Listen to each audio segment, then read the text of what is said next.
यानी कि थोड़ा बहुत इसके अंदर बाकी रहेगा तो एक दो सर्वनाम दो बाकी है ना, तो उनको देखते हैं अपन। यानी कि कहाँ तक पढ़ा दिया था मैंने? प्रश्नवाचक हो गया था, निजवाचक सर्वनाम।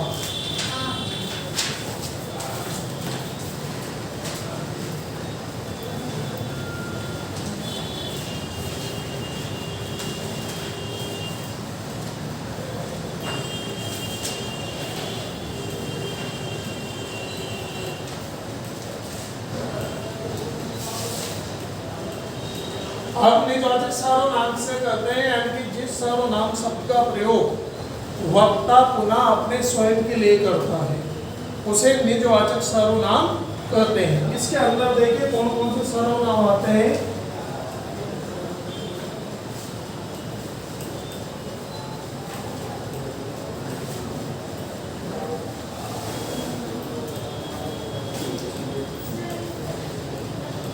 खुद, निज,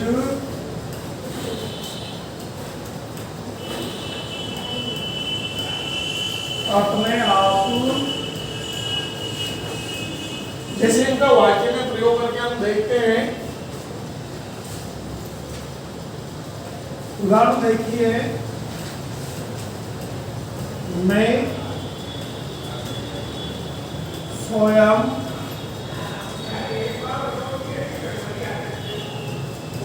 चाय बनाता हूँ। मैं स्वयं चाय बनाता हूँ। तो इसमें देखिए यानी कि वक्ता कौन है? मैं। यानी कि जिस सर्वनाम शब्द का प्रयोग वक्ता पुनः पुनः का मतलब होता है दोबारा पुनः अपने स्वयं के लिए करता है उसे निजवाचक सर्वनाम कहते हैं। तो यानी कि इसके अंदर स्वयं क्या होगा? निजवाचक सर्वनाम होगा, क्योंकि इस सर्वनाम शब्द का प्रयोग मैंने किसके लिए किया है? वापिस अपने लिए स्वयं के लिए किया। आगे बात समझ में। अगला उदाहरण देखिए,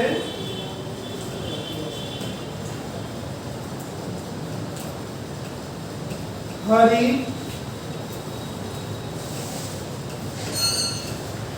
अपने आप पढ़ता है। हरि अपने आप पढ़ता है, तो यहाँ पर कौन सा निजवाचक सर्वनाम होगा? अपने आप। अगला उदाहरण देखिए,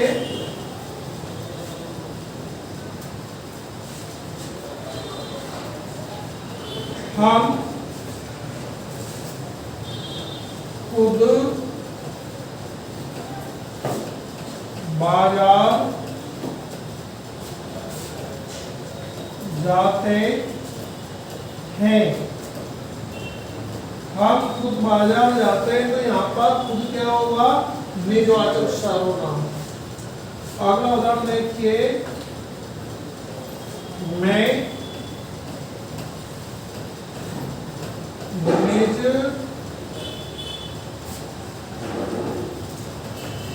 आवास में रहता हूँ। मैं निज आवास में रहता हूँ, तो यहाँ पर निज क्या होगा? निजवाचक सर्वनाम। तो सीधी सी बात है, यानी कि जिस सर्वनाम शब्द का प्रयोग वक्ता यानी कि बोलने वाला स्वयं अपने स्वयं के लिए करे उसे क्या कहा जाता है? निजवाचक सर्वनाम कहा जाता है। ठीक है, कोई दिक्कत नहीं। अगला सर्वनाम देखिए,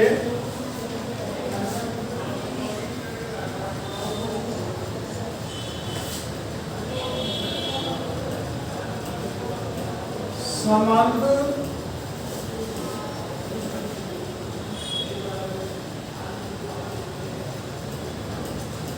वाचक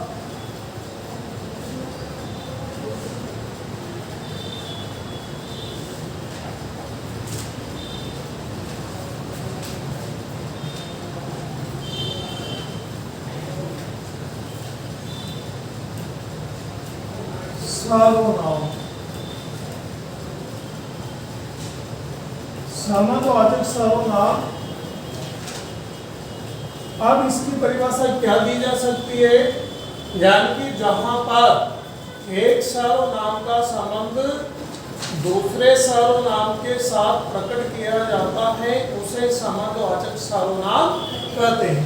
उदाहरण देखिए,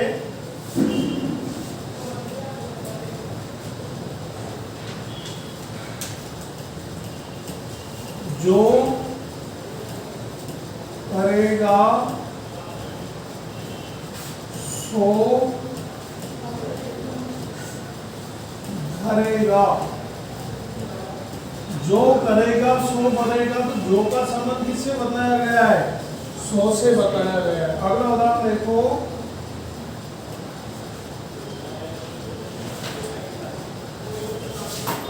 जो छात्र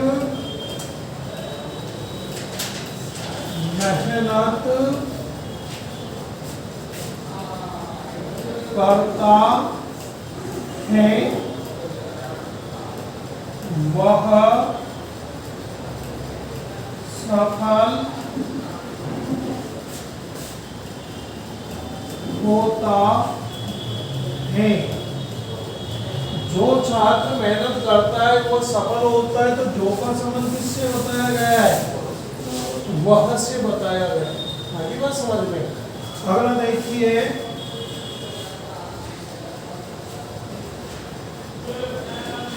जैसा करोगे वैसा भरोगे। जैसा करोगे वैसा भरोगे। काफी सारे उदाहरण है, जितना गुड़ डालोगे उतना मीठा होगा। ये बात समझ में। जितनी मेहनत करोगे उतनी सफलता मिलेगी। ये बात समझ में। जैसा देश वैसा वेश, जिसकी लाठी उसकी भेष। आगे बात समझ में। तो इस प्रकार से देखिए, जहाँ पर एक संबंध यानी कि एक सर्वनाम का संबंध दूसरे सर्वनाम के साथ व्यक्त किया जाता है उसे क्या कहा जाता है, संबंधवाचक सर्वनाम कहा जाता है। ठीक है, तो ये इसी के साथ हमारा जो सर्वनाम है उसका टॉपिक क्या होता है, समाप्त होता है। अगला टॉपिक हम लेते हैं विशेषण।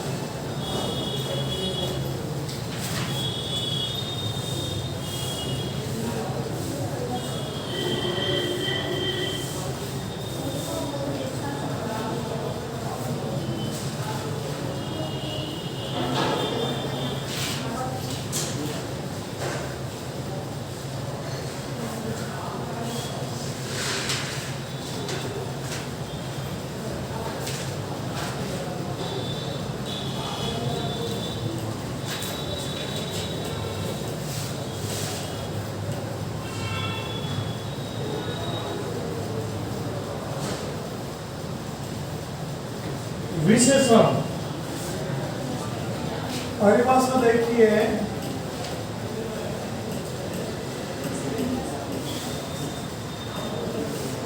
यानी कि संज्ञा व सर्वनाम की विशेषता बताने वाले शब्दों को क्या कहते हैं, विशेषण कहते हैं। तो सीधी सी परिभाषा हम दे सकते हैं, संज्ञा व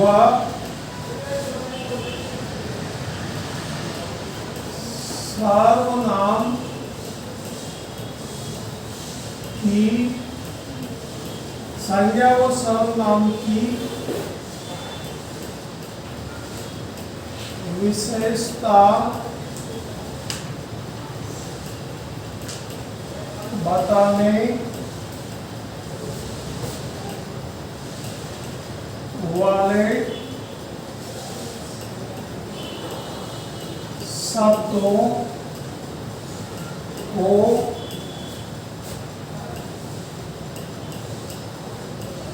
विशेषण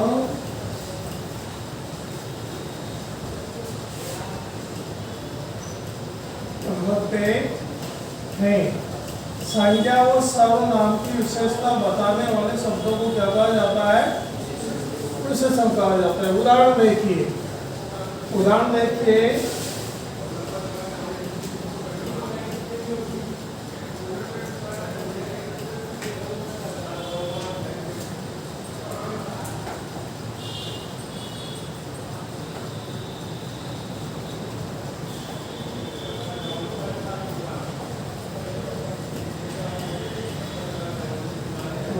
राधा ने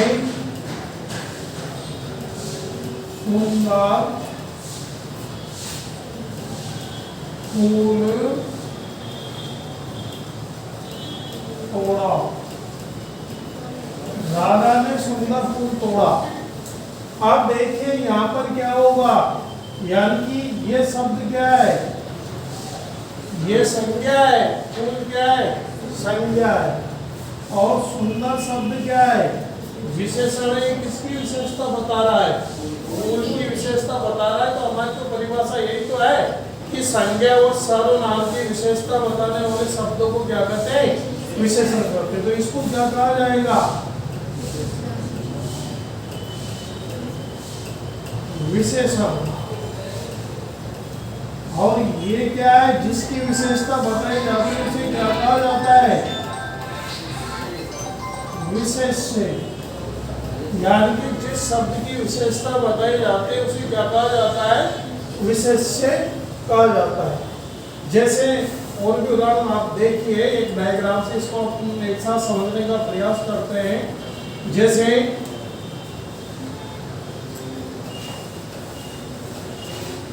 अच्छा, बुरा, काला, गोरा, हेतु,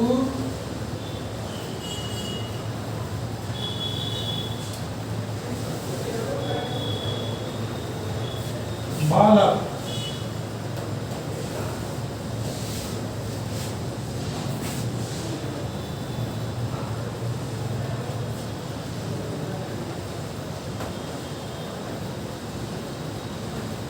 अब इनको समझने का प्रयास करते हैं। देखिए ये शब्द क्या कहलाएंगे, आपके सारे के सारे विशेषण। ये क्या है, विशेषण। जिसकी विशेषता बताई जाती है उसे क्या कहा जाता है, विशेष्य। और विशेषण की विशेषता बताने वाले शब्द क्या कहलाते हैं, विशेषण। यानी कि विशेषण की विशेषता बताने वाले शब्द क्या कहलाते हैं, प्रविशेषण कहलाते हैं। तो एक बार दोबारा पुनः समझिए, यानी कि संज्ञा और सर्वनाम की विशेषता बताने वाले शब्दों को क्या कहते हैं, विशेषण कहते हैं। ठीक है। जैसे राधा ने सुंदर फूल तोड़ा, तो सुंदर शब्द यहाँ पर फूल यानी कि संज्ञा की विशेषता बता रहा है। तो यानी कि ये क्या है, सुंदर। ये विशेषण है, जिसकी विशेषता बताई जाती है उसे विशेष्य कहा जाता है। एक उदाहरण और देखिए, यानी कि सभी क्या है, विशेषण है। विशेषण की विशेषता बताने वाले शब्दों को क्या कहा जाता है, प्रविशेषण कहा जाता है। जिस शब्द की विशेषता बताई जाती है उसे विशेष्य कहा जाता है। ठीक है। अब हम आगे बढ़ते हैं विशेषण के प्रकार।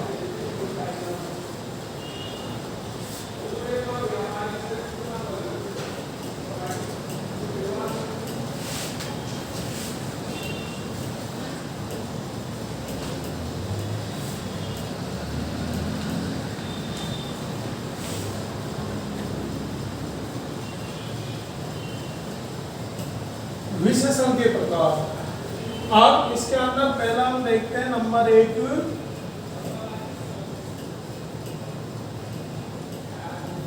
गुण वाचक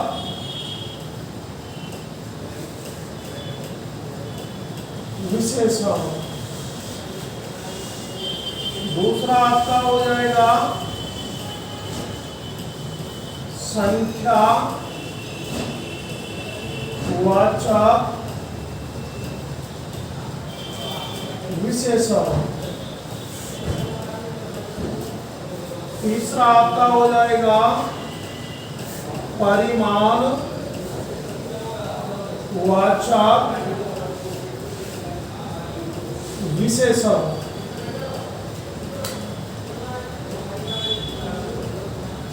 चौथा आपका हो जाएगा संकेत वाचक या इसका दूसरा नाम है सार्वनामिक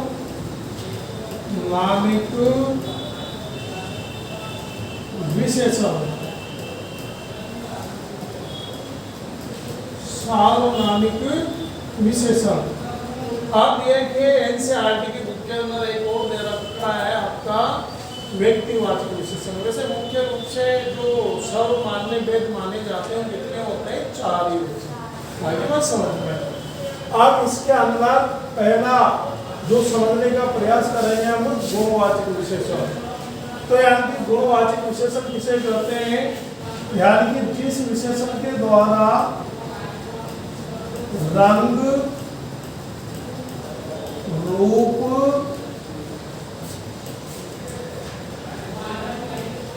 आकार,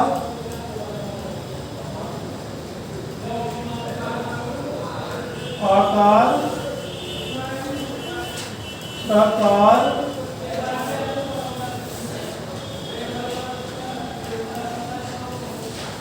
स्वभाव,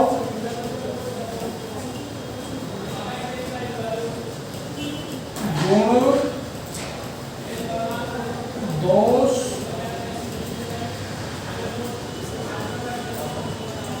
आदि।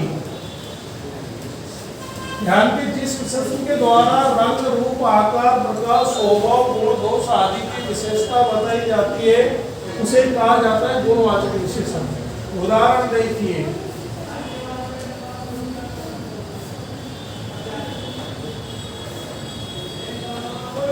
छोटे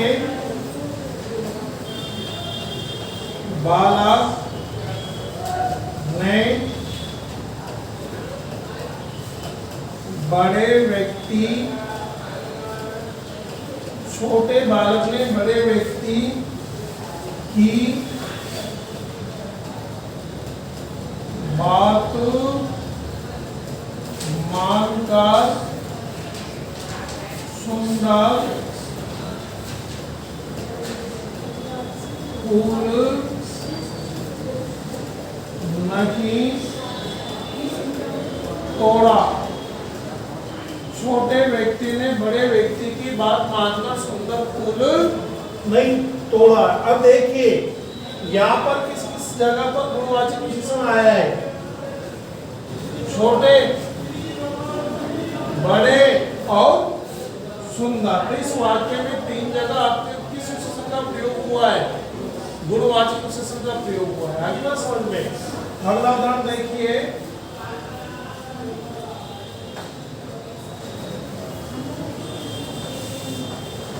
राधा मधुर गीत गाती है। राधा मधुर गीत गाती है, तो यहाँ पर मधुर शब्द क्या हो जाएगा? गुणवाचक विशेषण। अगला देखिए, अगला उदाहरण, वह बहुत बुरा आदमी है। तो यहाँ पर बहुत बुरा क्या हो जाएगा? गुणवाचक विशेषण। अगला उदाहरण देखिए, यह नदी बहुत लंबी है। तो यहाँ पर एक क्या हो जाएगा? गुणवाचक विशेषण हो जाएगा। ये नदी बहुत लंबी है।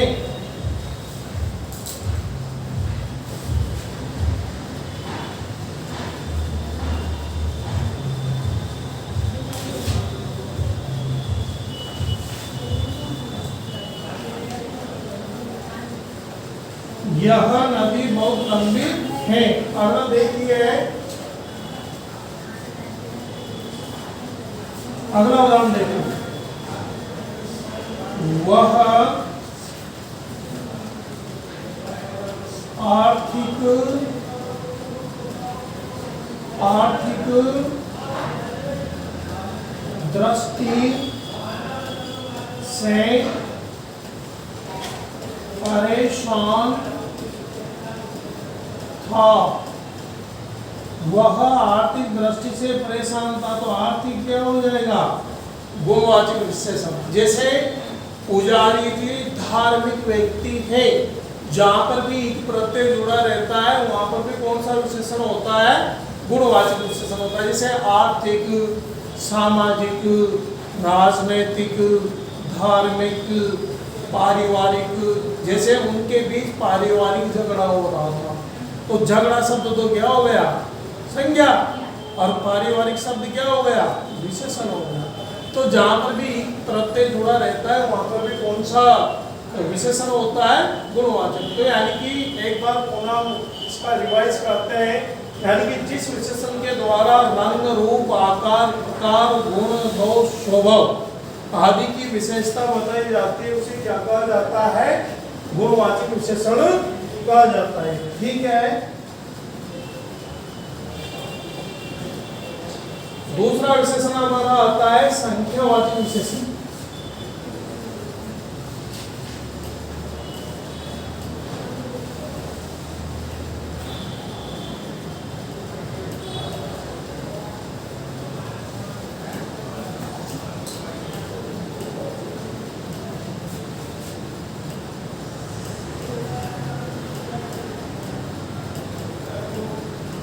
संख्यावाचक विशेषण।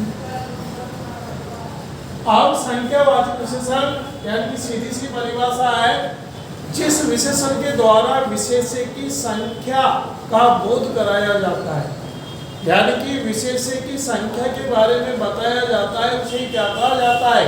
संख्यावाचक विशेषण कहा जाता है। अर्थात जिस विशेषण के द्वारा विशेष्य की संख्या का बोध कराया जाता है, अर्थात विशेषता बताई जाती है, उसे संख्यावाचक विशेषण कहते हैं। इसके दो उपभेद होते हैं। कितने उपभेद होते हैं इसके? दो।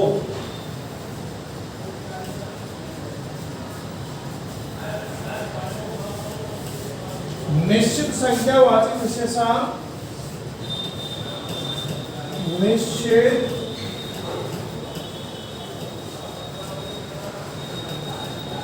संख्या वाचक विशेषण, और दूसरा होता है आपका अनिश्चित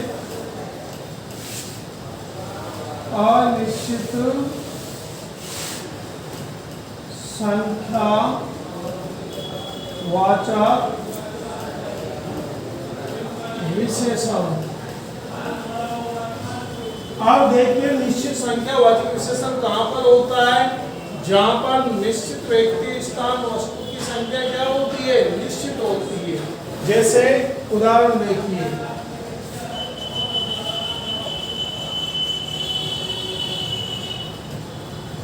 कक्षा में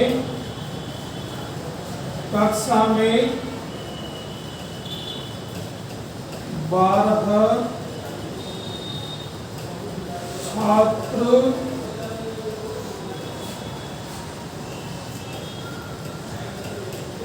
खड़े थे। कक्षा में 12 छात्र खड़े थे।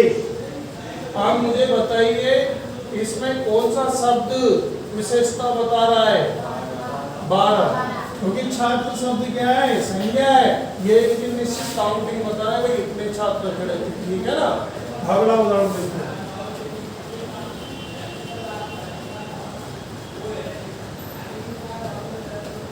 हरि के पास 5,000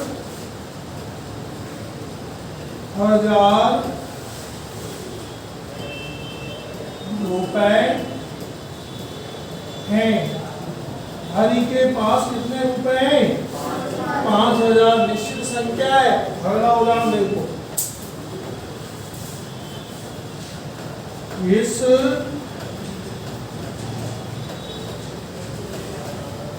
डिब्बे में एक ब्रश पेन है। इस डिब्बे में एक ब्रश पेन है। अब मुझे बताओ कौन सा शब्द विशेषण है? हाँ, एक ब्रश। ब्रश का मतलब जानते हो ना? क्या होता है ब्रश का मतलब? एक ब्रश नहीं जानते हो? आधा दर्जन में कितना होता है? आधा दर्जन में 12। एक दर्जन में 12 और 12 दर्जन को क्या बोलते हैं? ब्रश। यानी कि 144। डिब्बे में कितने पेन है? 144 पेन है। उसको बोला जाता है, कई बार कंपटीशन में दे दे नाम ब्रश। ठीक है, वो से जानते नहीं कि ब्रश का मतलब क्या है, तो फिर वो चक्कर में पड़ जाते हैं। ठीक है ना? तो यानी कि पेनों की संख्या बताई जा रही है। कितने पेन है? 144 पेन है। जैसे अगला उदाहरण देखिए,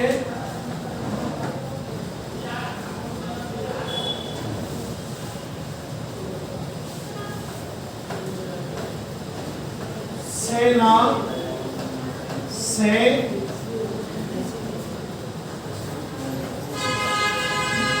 आधा दर्जन, सेना से आधा दर्जन सैनिक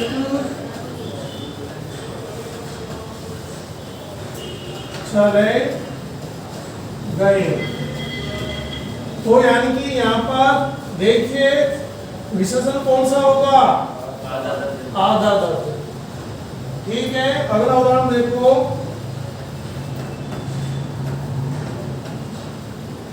राम ने 3 केले खरीदे। कितने केले खरीदे? 3। तो एक बात का ध्यान रखना, यानी कि जिसकी काउंटिंग की जा सकती है, जिसकी गणना की जाती है, वो किसमें आते हैं? संख्यावाचक विशेषण के अंतर्गत आते हैं। ठीक है, अब इसका दूसरा भेद हो जाएगा अनिश्चित संख्यावाचक विशेषण।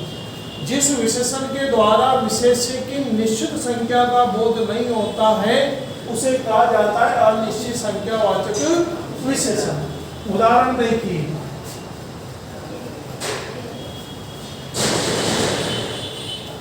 वहां पर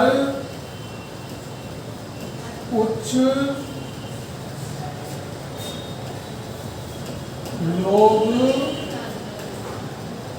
वहां पर कुछ लोग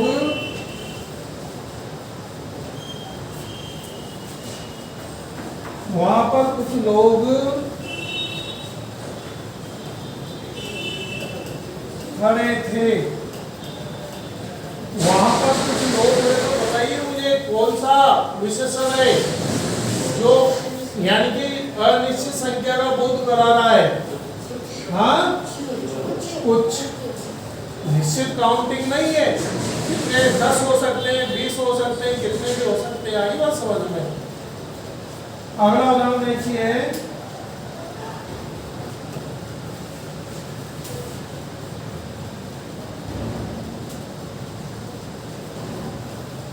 उसने जरा से रुपए उधार लिए। उसने जरा से रुपए उधार लिए। कितने लिए थे? जरा से कितने भी हो सकते हैं? 100, 1000, 500, 5000। तो निश्चित संख्या नहीं है जरा से। आगे बात समझ में? अगला उदाहरण देखिए,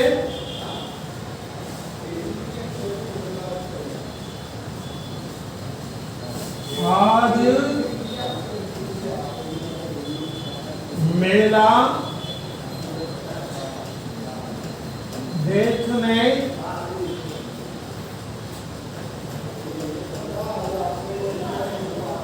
थोड़े से लोग आए, बताओ, थोड़े से। तो यानी कि जहां पर विशेष्य की निश्चित संख्या का बोध नहीं होता है उसे क्या कहा जाता है? अनिश्चित संख्यावाचक विशेषण कहा जाता है। आप देखिए इसके बाद दूसरा जो विशेषण होगा हमारा वो परिमाणवाचक होगा। इन दोनों में सूक्ष्म अंतर होता है, यानी कि संख्यावाचक विशेषण के अंदर काउंटिंग आती है, गणना आती है, जिसको आप गिन सकते हो, जबकि दूसरा जो विशेषण होगा परिमाणवाचक उसमें नाप तोल आती है। सेम उदाहरण होते हैं मगर इसमें काउंटिंग आती है, उसके अंदर नाप तोल आती है। ठीक है ना? अब हम इसको नोट करेंगे।